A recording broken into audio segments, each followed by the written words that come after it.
O nosso Deus é forte, forte para entrar com a cura na sua vida. Amém?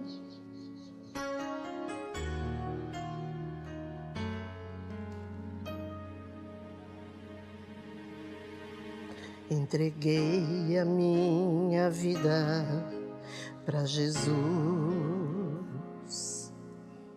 e agora vou falar só de Jesus.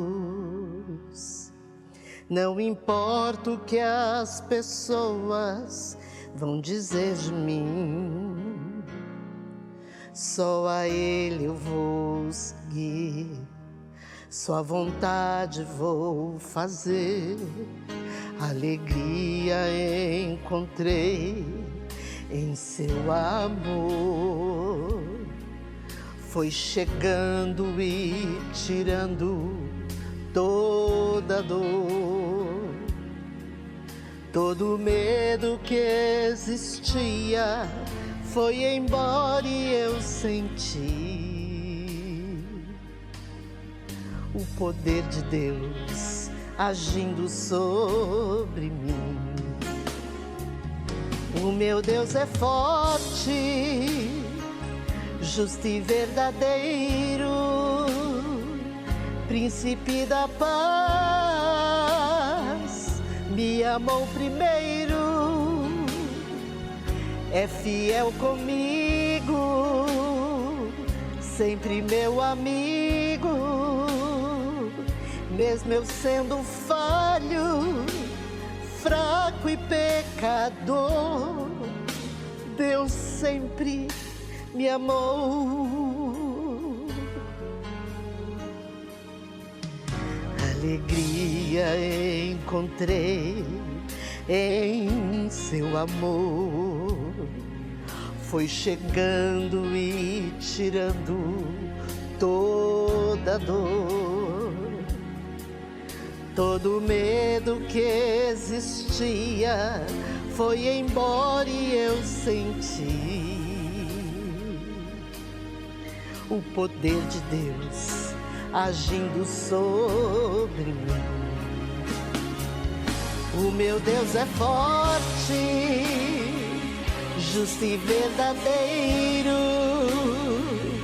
príncipe da paz, me amou primeiro, é fiel comigo, sempre meu amigo, mesmo eu sendo falho, fraco e pecador, o meu Deus é forte. Aleluia. Glória seja dada a ti, Senhor. O meu Deus é forte, justo e verdadeiro, príncipe da paz, me amou primeiro, é fiel comigo, sempre o meu amigo, mesmo eu sendo falho, fraco e pecador, o meu Deus é forte, justo e verdadeiro, príncipe da paz,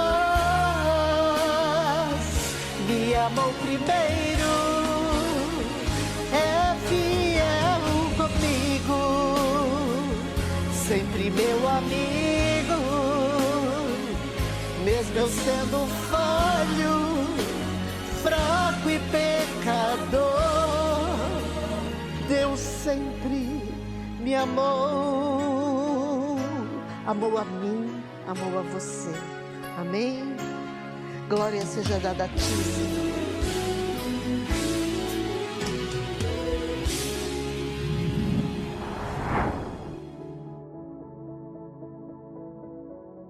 A paz do Senhor, amada igreja, amado irmão e irmã, sejam bem-vindos a mais um culto da série Falando de Deus. E hoje nós estaremos ministrando uma nova série de cultos. Na verdade, nós já começamos a ministrar uma nova série de cultos cujo tema é liberdade. Se você perdeu a primeira série, você vai lá no playlist do canal do Ministério Folha em Branco, no YouTube, e lá você vai encontrar o culto que você vai poder assistir, tanto este passado quanto os demais cultos que já foram transmitidos pelo canal do Ministério Folha em Branco, e vai se alimentar da palavra do Senhor.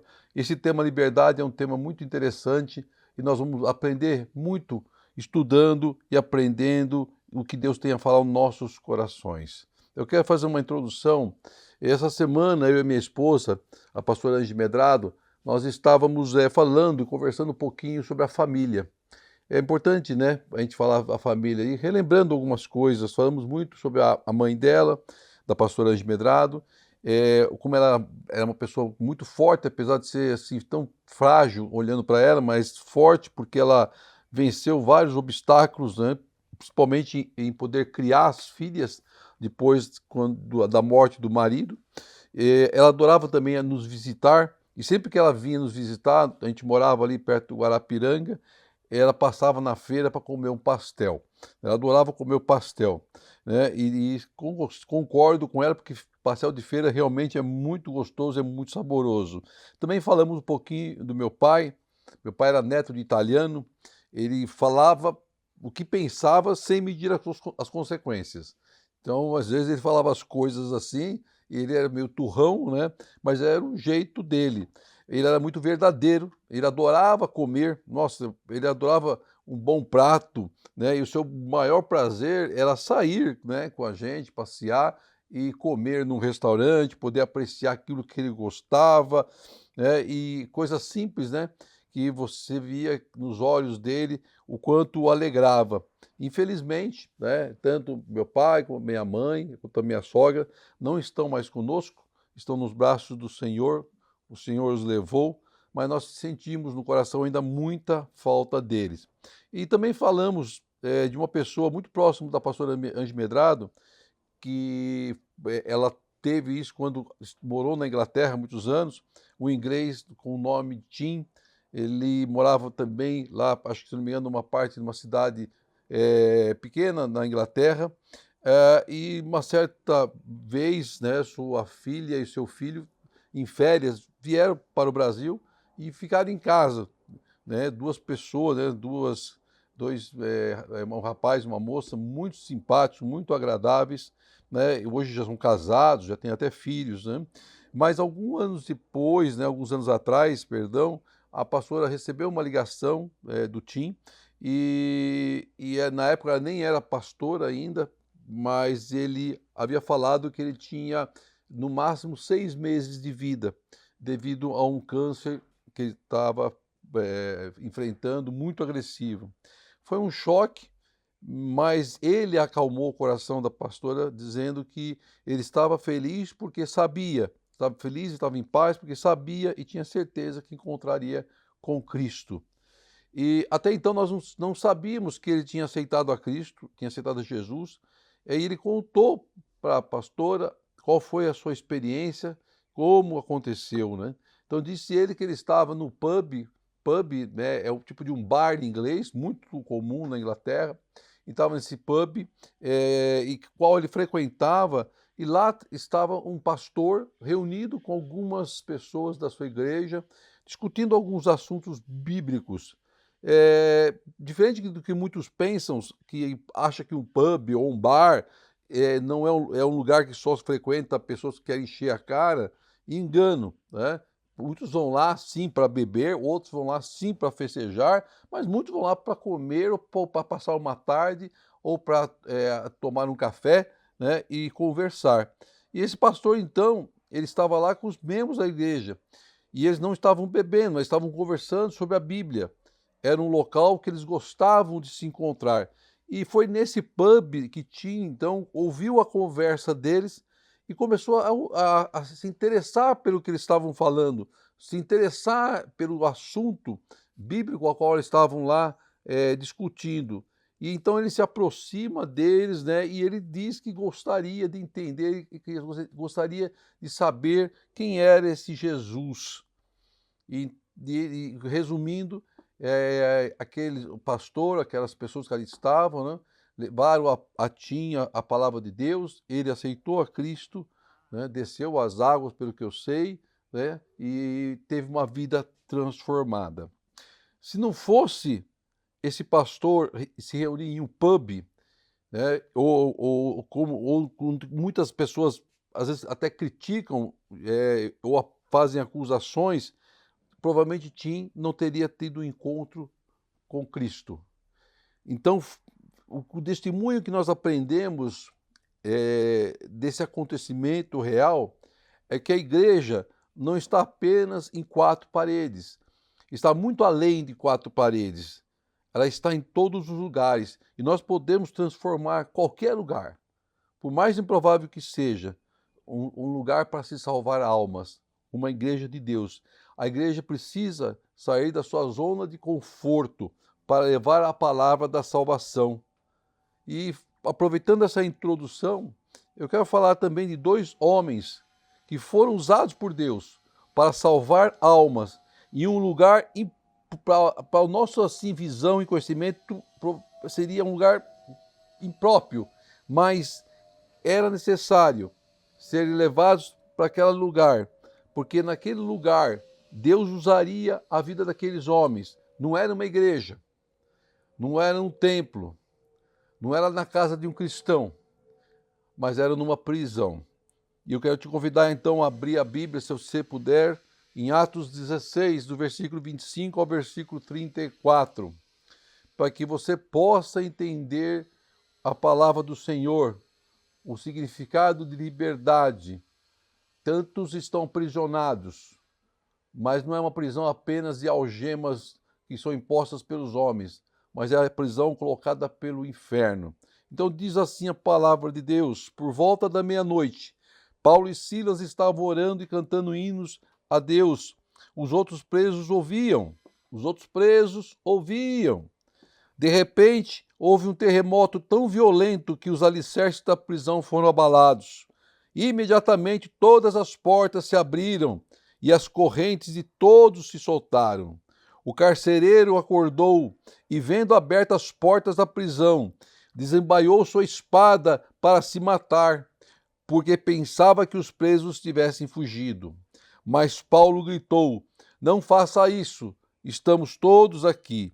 O carcereiro pediu luz, entrou correndo e, trêmulo, prostou-se diante de Paulo e Silas.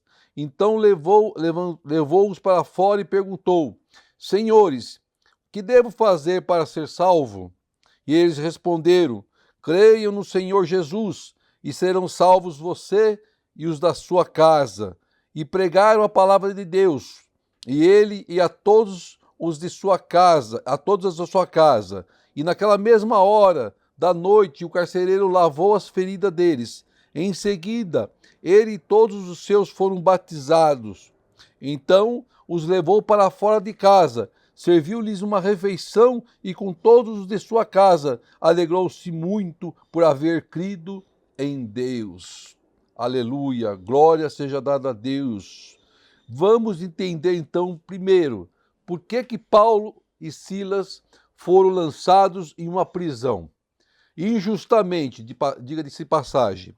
Quando eles estavam pregando para as mulheres da beira do rio, uma delas chamava Lídia, temente a Deus, e ela se batizou. Então, quando eles saíram para a oração, uma jovem que tinha espírito de adivinhação e que dava grande lucro aos seus senhores, passou a seguir Paulo e Silas. Essa jovem com espírito de adivinhação falava em alta voz a Paulo e Silas que eles eram servos do Deus Altíssimo. Ela, apesar de estar com espírito de adivinhação, ela revelava isso para onde quer que ela passava. E isso se repetiu por vários dias, até que Paulo então repreende o espírito de adivinhação daquela mulher, daquela jovem, e o espírito sai dela. Então os senhores que ganhavam dinheiro com o espírito de adivinhação que estava naquela jovem se revoltaram.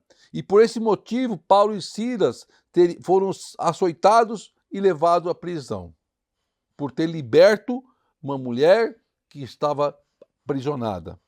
Muitos, irmão e irmã, muitos não entendem e não aceitam a nossa alegria de estar em Cristo. e tentam de toda forma nos minar, todas as formas explorar para tentar nos colocar no fundo do poço. É assim que o mundo faz. Pelos relatos dos acontecimentos, é certo que Paulo e Silas foram presos injustamente. Eles não fizeram nada errado. Eles apenas livraram aquela mulher de uma prisão. Então eles foram presos, provavelmente, por questões políticas, além das financeiras, como acontece hoje em dia. Foram presos por questões religiosas. Vemos isso acontecer no Irã, vimos isso acontecer no Afeganistão. A prisão na época dos fatos não era um lugar muito agradável de estar. Eu acredito que nenhuma prisão em qualquer época é muito agradável de estar. Mas naquela época, da época de Jesus, eram locais úmidos, escuros, sujos, lotados de presos, provavelmente fedorentos, cheios de enfermidades, cheios de doença. Isso também não mudou com o passar do tempo. Se você pegar na história das prisões nazistas, né, você vai ver lá que o quadro era muito semelhante. Se você pegar no Brasil, na época que existia o Carandiru, também era uma situação muito semelhante.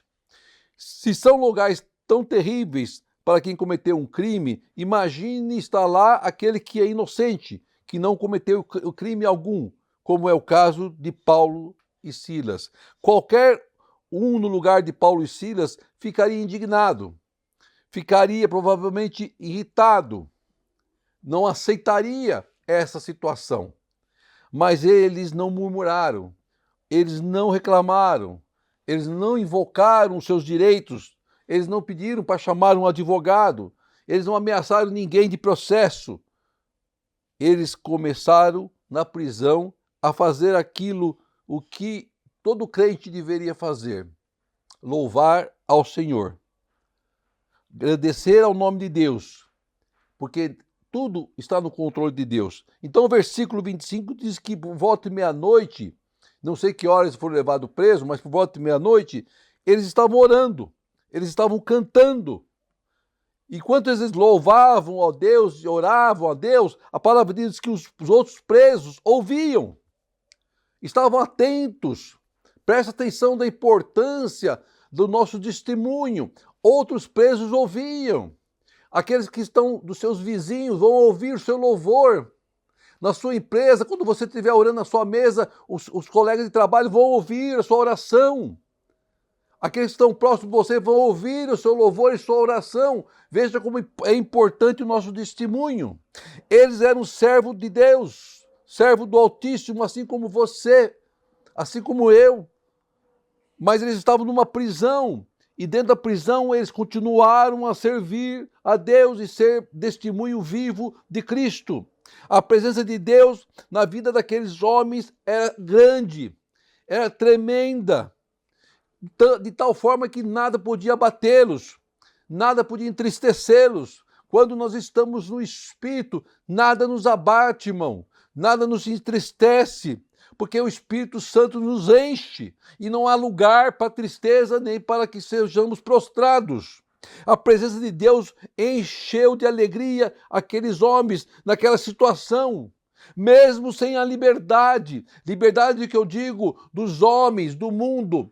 Eles eram libertos do Espírito, mas foram aprisionados injustamente, mas isso não foi suficiente para abatê-los.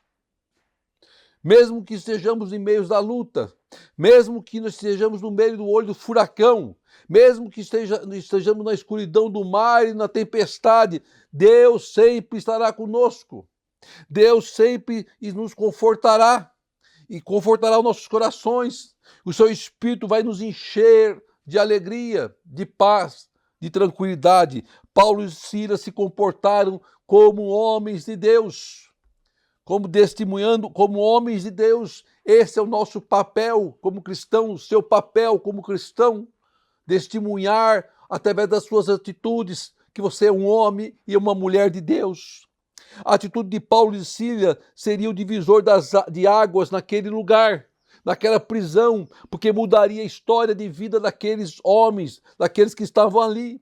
Traria luz onde havia trevas, traria vida onde havia morte, restauraria sonhos. Havia um propósito de Deus para tudo que estava acontecendo. Eles não foram lançados na prisão por acaso. Deus estava no controle, assim como acontece com a tua vida. Deus está no controle da sua causa, meu irmão, minha irmã. Eles sabiam que não estavam só, que o Senhor não os abandonaria. Aí o versículo 26 diz que de repente veio um grande terremoto que abalou os alicerces daquela prisão, daquele cárcere. E com esse terremoto abriu-se as portas e se soltou as correntes, ou se quebrou as correntes. Então nós temos a afirmação de que todos os alicerces da prisão se moveram. Não foi apenas um que se moveu, mas foram todos. Que todas as portas se abriram. Não foi apenas a porta da cela de Paulo e Silas que se abriu, mas foi de todos os presos. Todas as correntes e cadeias se soltaram. Não foi somente as correntes de Paulo e Silas que se soltaram, mas foi de todos os presos. O poder de Deus invadiu aquele lugar de tal forma que, além de Paulo e Silas serem alcançados com a bênção, com a presença de Deus, aqueles presos, aqueles homens também foram impactados com o mover do Espírito naquele lugar. Você entende agora como é importante a nossa vida perante Cristo, perante a Deus? Porque Ele move situações que vai impactar pessoas que estão ao nosso redor. Isso vale para nossas vidas. Quando Deus vem com a providência, nós somos abençoados. A família é abençoada, a nossa casa é abençoada, o nosso trabalho é abençoado, as finanças são abençoadas. Tudo que está ao nosso redor, tudo que colocamos à mão é abençoado. É o que a palavra está dizendo, em outras palavras. Deus poderia ter feito um movimento para libertar apenas Paulo e Silas, mas o propósito de Deus vai além do nosso conhecimento, daquilo que nós imaginamos. A presença de Deus abalou todo aquele lugar, quebrou as correntes, abriu as portas, libertou todos que ali estavam fisicamente, porque haveria uma outra libertação que aconteceria logo em seguida, que é a libertação da alma. Deus não perde uma alma para o diabo, jamais. No meio do impossível, Deus opera. Quando achamos que tudo está errado, é que Deus diz que está tudo certo. Não dá para entender, não queira entender o agir de Deus, apenas obedeça. Onde vemos prisão, Deus vê liberdade. Onde vemos tristeza, Deus vê alegria. Onde vemos morte, Deus vê vida. Porque Ele inverte. Porque Ele transforma, porque Ele opera, porque Ele abala, porque Deus é Deus e nós somos homens. Naquilo que você chama de prisão é onde Deus vai operar, meu irmão, minha irmã. É no meio da tempestade que Deus vai operar na sua vida. É no meio do furacão que Deus vai operar na sua vida. É no meio dessa luta que você está passando que Deus vai operar na sua vida. Existe um propósito de Deus para tudo que está acontecendo na vida de um cristão. Então apenas creia. Através da vida de Paulo e Silas, o poder de Deus invadiu aquele lugar completamente. Através da vida, o poder de Deus, de Paulo e Silas, Deus invadiu aquele lugar de uma forma que as correntes foram quebradas, que as portas se abriram. O versículo 27 diz que o carcereiro então acordou também, que deve ter feito uma barulheira danada, né? Mesmo com sono pesado, acordaria de qualquer jeito. Mas era para acordar mesmo. Deus deu um chacoalhão naquele lugar que era para acordar todo mundo. É para deixar todo mundo estarrecido. E ele, a primeira coisa que ele levanta, ele vê o quê? As portas abertas. As correntes quebradas. E ele então pensa, eles fugiram. Eles escaparam. Eu sou o carcereiro, sou responsável por tudo isso aqui. O carcereiro, por definição, ele é o responsável por guardar os presos. Ele é o tipo de um oficial responsável por manter a ordem e a disciplina dos detentos numa prisão. Ele impõe as punições para aqueles que desobedecem. Era um homem, às vezes, muitas vezes, duro. havia muitas punições da época, de todo tipo, até de machucar, até podia levar à morte. E o carcereiro era uma pessoa não muito querida por ninguém, mas era querido por Jesus. Jesus tinha um propósito na vida daquele homem. Por mais péssimo que era o currículo dele, Jesus tinha um propósito na vida daquele homem. Deus viu naquele homem algo, como Deus viu algo em você, como Deus viu algo em Paulo, que perseguia os cristãos. Deus viu algo diferente em nossas vidas. Deus viu algo diferente na vida daquele carcereiro. Deus viu algo diferente na vida daqueles prisioneiros. O carcereiro, então, entra em pânico ao ver aquela situação onde as portas e correntes estavam lá jogadas pelo chão. E a primeira coisa que ele pensou, e que provavelmente qualquer um de nós pensaria, fugiu todo mundo. Escapou todo mundo. E eu sou responsável e serei punido. E eu serei o responsável e provavelmente serei preso. Ou, quem sabe, serei morto. Mas o propósito de Deus não era esse. O propósito de Deus era trazer vida naquele lugar. O propósito de Deus era transformar vidas naquele lugar. E quando ele tenta se matar, Paulo então grita ao carcereiro: não faça isso. Estamos todos aqui. Irmão, o que você aprende com essa pequena frase? Não faça isso. Estamos todos aqui. Um crente, ele tem caráter. Um crente é correto. Deus não mandou que ele fugisse. Diferente de Pedro. Pedro foi liberto por um anjo do Senhor. E o anjo de Deus diz: veste tua túnica, põe as suas sandálias e saia. O anjo de Deus abriu as portas para que Pedro fugisse, para que Pedro saísse. Mas no caso de Paulo e Silas, Deus não mandou que eles saíssem da prisão. E ali eles aguardaram, porque Deus usaria a vida deles para transformar a vida daqueles que lá estavam, principalmente do carcereiro. Paulo e Silas não fugiram, porque era propósito de Deus que eles aguardassem, para que umas vidas ou algumas vidas fossem salvas. Os demais presos que estavam naquele lugar, eles não poderiam ter fugido? Será que Paulo e Silas teriam autoridade para falar para aqueles demais presos para eles não fugirem? Eles fugiriam? Não, não fugiram. As portas estavam abertas? Estavam. As correntes não estavam quebradas? Estavam. Mas eles não estavam condenados? Estavam. Eles tinham que dar satisfação para alguém? Não. Eles teriam liberdade garantida se fugisse? Sim. Mas era somente essa liberdade que Deus queria para aqueles prisioneiros? Não. Deus queria dar para eles uma outra liberdade, meu irmão. A liberdade das suas almas. E eles permaneceram na prisão e não fugiram, porque o Espírito Santo tocou no coração deles. Porque o Espírito Santo agiu naquele lugar de uma forma sobrenatural. Aquelas portas não se abriram pela força do homem, mas pela força de Deus. Era Deus que estava naquela causa.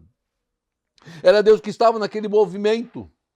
E o Espírito de Deus que estava naquele lugar, que enchia aquele lugar, porque havia um propósito que precisaria ser concluído, assim como há um propósito de Deus a ser concluído sobre a tua vida.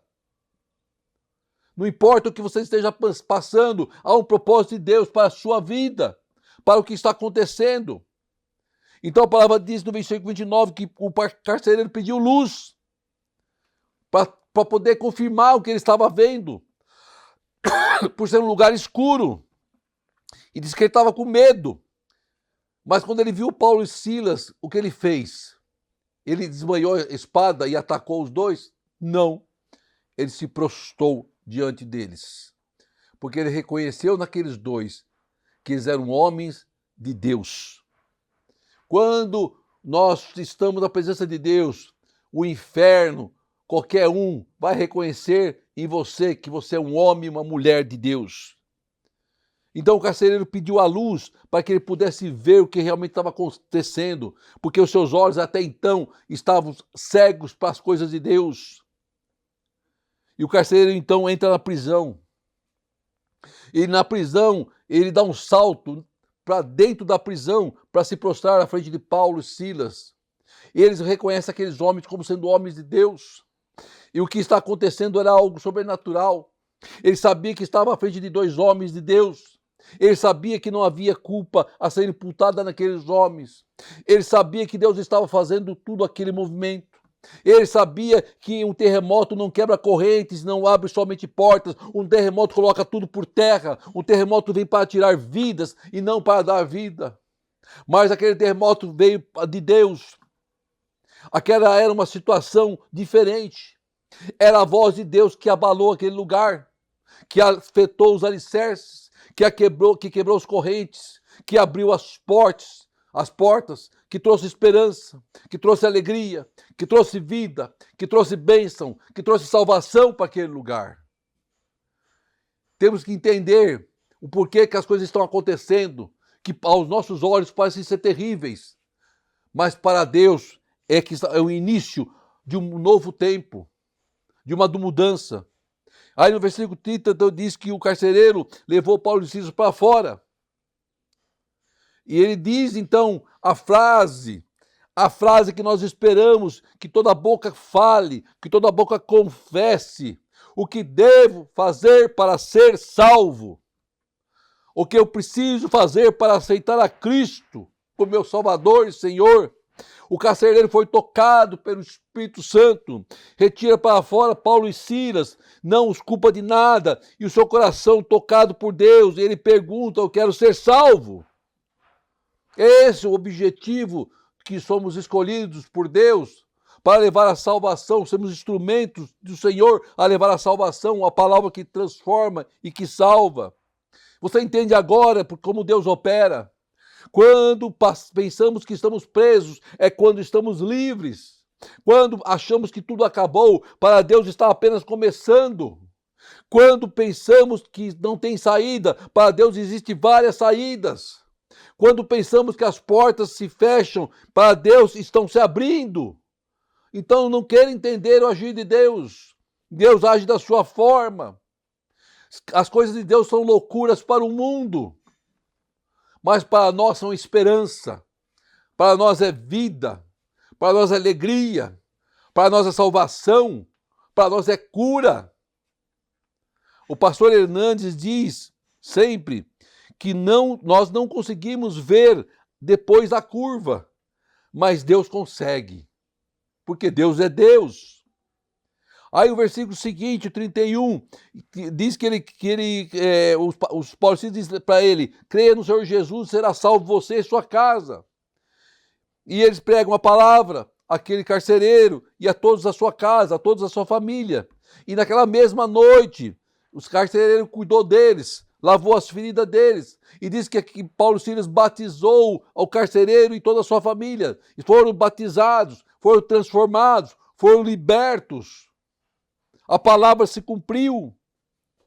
E depois eles tomaram uma ceia, uma refeição, e todos se alegraram. Quando uma alma se rende a Jesus, o céu entra em festa, irmão. Nós nos alegramos. Para um servo de Deus, usado por Deus, ver uma alma entregue a Jesus, pulsa em nosso coração forte a alegria. E entendemos que todo sacrifício valeu a pena. E sempre vai valer a pena. Vemos nessa palavra toda uma família sendo salva, vários presos sendo tocados. Paulo e Silas não estavam em um púlpito, Paulo e Silas não estavam com um microfone, nem com uma banda, nem com luzes, nada disso, mas nada disso importou para que eles pudessem pregar a palavra de Deus, para que eles pudessem ser usados por Deus. Eles estavam sim numa igreja, no meio de uma prisão, num lugar escuro, num lugar úmido, num lugar fedorento, mas nada disso impediu deles pregarem, de levarem a palavra. Paulo e Silas foram lançados na prisão injustamente, mas por um propósito de Deus, um propósito divino. Foram açoitados, foram presos, estavam feridos, mas mesmo assim não cantaram louvores ao Senhor, mesmo assim oraram ao Senhor, mesmo assim glorificaram ao Senhor. E o resultado foi que eles viram o sobrenatural de Deus. foram usados na vida daqueles homens. Então entenda o propósito de Deus. Foi através de você que a sua família foi resgatada, meu irmão, minha irmã. Então descansa o teu coração, porque a obra de Deus será completa em sua vida. Ninguém se perderá, todos serão salvos, assim como todos da família do carcereiro. Deus vai te usar nos momentos e lugares mais improváveis. Quando você acha que está sendo colocado lá injustamente, é porque Deus permitiu para te usar. Então não perca essa oportunidade que Deus coloca em nossas mãos, através dos ensinamentos vindos da sua palavra revelada. Seja um vencedor e livre em Cristo Jesus. Fuja dos encantamentos do pecado. Busque a resposta no único Senhor e Deus de nossas vidas, Jesus, e viva intensamente o seu amor e seja feliz. Em nome de Jesus, oremos ao Pai. Querido Deus, amado Pai, aprendemos nessa palavra, Pai, através da experiência de Paulo e Silas, Pai querido, que a liberdade, Pai amado, ela pode ser alcançada em todo e qualquer lugar, Senhor. Quando achamos que estamos presos, Pai, o Senhor entra com a providência, Pai, e traz a liberdade, e traz a alegria, e traz a salvação, e traz vida, Pai amado. Tu nos ensinaste, Pai, que também somos instrumentos nas tuas mãos, assim como foram aqueles seus servos, Pai querido, a sermos usados em qualquer lugar ao qual o Senhor nos colocar. Queremos sim, Pai, ser usados para ver almas se rendendo a Cristo, Pai. Então abençoa a cada um que esteja participando e assistindo este culto, Senhor, e que ele e sua família seja grandemente abençoado em nome de Jesus. Que o grande amor de Deus, a graça de nosso Senhor e as doces consolações do Espírito Santo do Senhor esteja com todos, hoje e sempre. Amém e amém. Glória seja dada a ti, Senhor. O meu Deus é forte, justo e verdadeiro, príncipe da paz, me amou primeiro, é fiel comigo, sempre meu amigo, mesmo eu sendo falho, fraco e pecador.